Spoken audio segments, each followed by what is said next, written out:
इन मजारों की पूरे देश में बाढ़ आई हुई है।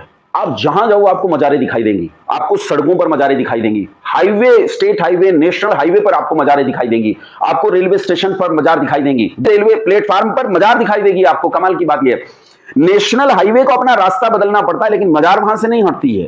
रेलवे ट्रैक को अपनी जगह बदलनी पड़ती है लेकिन मजार वहां से नहीं हटती है।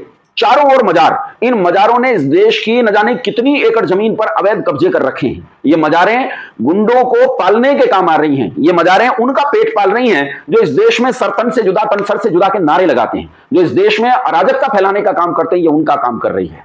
ये उनकी मजारें हैं जिन्होंने नन्हे नन्हे बालकों को भालों के नेजों पर उछाला है। ये उनकी मजारें हैं जिन्होंने इस देश को लूटा है। इस याकूब मेनन की मजार बनने से हम सबको एक सीख लेनी चाहिए कि जैसे याकूब मेनन की मजार बनी है वैसे ही ये सारी मजारें बनी हुई हैं। चाहे वो राजस्थान की मजारें हों, चाहे उत्तर प्रदेश की हों, चाहे मध्य प्रदेश की हों, चाहे दिल्ली की मजारें हों, लेकिन ये सारी मजारें इसी तरह बनी हुई हैं। इन मजारों में किसी ना किसी गधी की लाश दबी हुई है, या किसी हत्यारे की, या किसी बलात्कारी की लाश दबी हुई। नमस्ते मित्रों, आज एक कहानी सुनाऊंगा, लेकिन कहानी से पहले कहानी का प्रसंग बता देना बहुत जरूरी है। अखबार में खबर पड़ी कि एक याकूब मेनन नाम का आतंकवादी, जिसे 257 लोगों की हत्या के आरोप में जो 1993 का मुकदमा था, उसमें फांसी दे दी गई। फांसी देकर उसे मार दिया गया क्योंकि वो समाज के लिए, राष्ट्र के लिए, किसी भी मनुष्यों के समुदाय के लिए एक भयंकर घातक प्राणी था। वो ऐसा था कि उससे समाज सुरक्षित नहीं था, उसे मार दिया गया। खबर यह थी कि उसके मरने के बाद अब उसकी मजार बन गई है। मजार पर मार्बल लगाया गया है, कमाल का पत्थर लगाया गया है, रोशनियों से उसे जगमग जगमग किया गया है। कई लोग बड़े नाराज हो गए कि याकूब मेनन की मजार क्यों बना दी गई, आखिर किस लिए एक आतंकवादी की मजार बनाई गई। इस देश में ऐसे लोग हैं जो उसके पक्ष की मानसिकता रखते हैं, जो उसके पक्ष पोषण के लोग हैं, जो उस आतंकवादी मानसिकता के लोग हैं, जो इस मजार को बना रहे हैं, पत्थर लगा रहे हैं, लाइटिंग लगा रहे हैं। अच्छा, ये मजारें क्यों बनती हैं? आओ आपको एक कहानी सुनाता हूं। इस कहानी को ध्यान से सुनना। कहानी मैंने भी कहीं सोशल मीडिया पर ही पढ़ी थी, मेरी बनाई हुई कहानी नहीं है, फिर भी आपको सुना रहा हूं। आपको शायद मजार की बात समझ में आएगी। हुआ यूं कि एक आदमी एक बार दिनहीन अवस्था में, गरीब, खाने तक के लाले थे, वो यूं ही भटक रहा था। भटकते भटकते वो किसी एक ऐसे फकीर के पास पहुंचा जो फकीर कहीं रहकर अपना निर्वाह करता था। वो उस फकीर की सेवा करने लगा। फकीर की उस जहां फकीर रहता था वहां बहुत सारा चढ़ावा आता था, इसी चढ़ावे से फकीर का भी जीवन चलता था। इसने उसकी सेवा करनी शुरू कर दी, इसका भी जीवन चलने लगा। इसे थोड़ा रोटी आदि मिलने लगी, आराम से जीवन चलने लगा। लेकिन हुआ यूं कि कुछ दिन बाद साहब फकीर की मौज आई और फकीर ने कहा, हम तो कहीं और जाएंगे चेला, हम यहां नहीं रहेंगे। चेला ने कहा, गुरुजी आपके कारण तो मेरा काम चल रहा था, मैं क्या करूंगा? उसने कहा, देख चेले, अब तो मुझे जाना पड़ेगा, मुझे कहीं और जाना है, मैं रुकूंगा नहीं। फकीर की मौज ऐसी होती है, वो कहीं भी चला जाए। चलते चलते उसने चेले को अपनी एक गधी भेंट की, जिस गधी को वो पालता था। कहा, तूने मेरी बहुत सेवा की, मैं तुझे क्या दूं? तो ये गधी तो ले ले पुरस्कार स्वरूप, और जा बेटा। चेला उस गधी को लेकर वहां से चल पड़ा।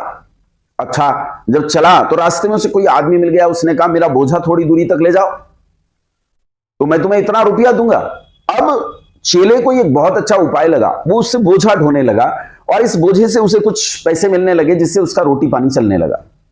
लेकिन कमाल की घटना यह हुई कि एक दिन उसकी गधी मर गई। चेले को तो बड़ा दुख हुआ, बहुत शोक हुआ कि जिसके सहारे मेरा जीवन चलता था, रोटी पानी चलती थी, वो गधी मर गई।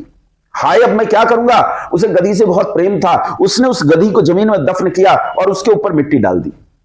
मिट्टी डालकर श्रद्धावश उसने कुछ फूल चढ़ा दिए और वहीं बैठकर रोने लगा। तभी वहां से कुछ राहगीर गुजरे और उन राहगीरों ने जब वहां फूल चढ़े देखे, एक व्यक्ति को वहां रोते हुए देखा और एक कब्र जैसी स्थिति देखी, तो उन्होंने कुछ रुपए वहां चढ़ा दिए। रुपए चढ़े नहीं कि अन्य नए राहगीरों के लिए रास्ता खुल गया। जो भी वहां से आता रुपए चढ़ा कर जाता।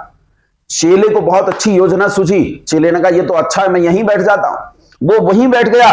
कुछ पैसे उसने अपने खाने पीने में खर्च किए और कुछ पैसे से उसके चारों तरफ उसने पक्की एक मजार जैसी बना दी और उसका अच्छा धंधा चल निकला। लोग आते, मजार पर पैसा चढ़ाते। किसी को नहीं पता था ये मजार किस चीज की है। प्रसिद्ध हो गया कि सिद्ध मजार है और इसी सिद्ध मजार से उसका खाना खर्चा गुजारा चलने लगा। एक दिन घूमते घामते वही फकीर जिनका ये चेला था, वो एक दिन यहां से गुजरे और गुजरते हुए उन्होंने देखा कि चेला तो यहां आराम से रह रहा है। उन्होंने चेले से पूछा कि बेटा यहां कैसे आया और ये सब क्या कर रहा है? उसने कहा, महाराज आपकी दया से भोजन कर रहा हूं। तो उन्होंने पूछा मेरी दया से कैसे? कहा आपने जो गधी दी थी उस गधी ने जीते जी मेरी बहुत सेवा की, लेकिन जीते जी वो मेरी जितनी सेवा नहीं कर पाई, उससे ज्यादा सेवा उस गधी ने मरने के बाद मेरी की। ये जो आप देख रहे हैं असल में वो गधी मर गई थी, मैंने उसे दफना दिया, लोगों को तो कुछ पता नहीं, लोगों ने धन चढ़ाना शुरू कर दिया, ये उसी गधी की मजार है, इसलिए इसी से मेरा गुजारा चलता है, आप ही के उपकार से मैं रोटी खाता हूं। ये बात सुनकर वो फकीर बहुत जोर जोर से हंसने लगे और वो यहां तक हुआ कि हंसते हंसते बैठ गए। चेला पूछता रहा कि गुरुजी क्या हुआ, क्या हुआ फकीर साहब, मुझे बता दीजिए क्या हुआ। लेकिन फकीर साहब को सांस आए तो बताएं। तब जब हंसी रुकी तो फकीर साहब ने चेले से कहा कि चेले, असल में जहां मैं बैठता था बेटा वो इसी गधी की मां थी, वो मजार जिस पर मैं बैठता था वो इसी गधी की मां की मजार थी। उसने मरे पीछे उसने मुझे रोटी दी और मेरा सारा जीवन उसके साथ गुजरा। अब यहां ये उस गधी की लड़की तुझे भोजन दे रही है और बेटा अब मैं भी तेरे ही साथ रहूंगा, मुझे भी भोजन देगी। बंधुओं मैं आपसे कहना यह चाहता हूं, ये जितना अंधविश्वास है ये अंधविश्वास इन्हीं मूर्खताओं पर खड़ा हुआ है, ये सारा अंधविश्वास इन्हीं पर खड़ा हुआ है। ये जितनी मजारें आप इस देश में देखते हैं जिन पर प्रोटोकॉल तक लागू है, जिन पर प्रधानमंत्री तक चादर चढ़ाते हैं, जिन पर राष्ट्रपति तक चादर चढ़ाते हैं, ये सभी उन बलात्कारियों की मजारें हैं, उन हत्यारों की मजारें हैं जिन्होंने इस देश में गुलामी के काल में हजारों हजार महिलाओं का सतीत्व नष्ट किया है। ये उनकी मजारें हैं जिन्होंने नन्हे नन्हे बालकों को भालों के नेजों पर उछाला है। ये उनकी मजारें हैं जिन्होंने इस देश को लूटा है। इस याकूब मेनन की मजार बनने से हम सबको एक सीख लेनी चाहिए कि जैसे याकूब मेनन की मजार बनी है वैसे ही ये सारी मजारें बनी हुई हैं, चाहे वो राजस्थान की मजारें हों, चाहे उत्तर प्रदेश की हों, चाहे मध्य प्रदेश की हों, चाहे दिल्ली की मजारें हों, लेकिन ये सारी मजारें इसी तरह बनी हुई हैं। इन मजारों में किसी ना किसी गधी की लाश दबी हुई है या किसी हत्यारे की या किसी बलात्कारी की लाश दबी हुई है। इन मजारों की पूरे देश में बाढ़ आई हुई है। आप जहां जाओ आपको मजारें दिखाई देंगी, आपको सड़कों पर मजारें दिखाई देंगी, highway, state highway, national highway पर आपको मजारें दिखाई देंगी, आपको रेलवे प्लेटफॉर्म पर मजार दिखाई देगी। आपको कमाल की बात यह, नेशनल हाईवे को अपना रास्ता बदलना पड़ता है लेकिन मजार वहां से नहीं हटती है।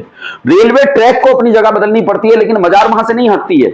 चारों ओर मजार। इन मजारों ने इस देश की न जाने कितनी एकड़ जमीन पर अवैध कब्जे कर रखे हैं। ये मजारें गुंडों को पालने के काम आ रही हैं। ये मजारें उनका पेट पाल रही हैं जो इस देश में सरतन से जुदा, तनसर से जुदा के नारे लगाते हैं, जो इस देश में अराजकता फैलाने का काम करते हैं। ये उनका काम। याकूब मेनन की मजार से आपको जरूर सीख लेनी चाहिए। ईश्वर आपको सद्बुद्धि दे। मैं उन लोगों के लिए कह रहा हूं, आप तो बहुत सारे लोग नहीं मानते हैं, लेकिन जो लोग जाकर इन कब्रों पर माथा पटकते हैं, मैं उनके लिए कह रहा हूं, ईश्वर उन्हें सद्बुद्धि दे। ये याकूब मेनन जीते जी तो कुछ दे नहीं पाया, मरे पीछे कम से कम सद्बुद्धि दे जाए तो हमारे लिए बड़ा पुण्य होगा, उपकार का काम होगा। बहुत धन्यवाद, प्रणाम।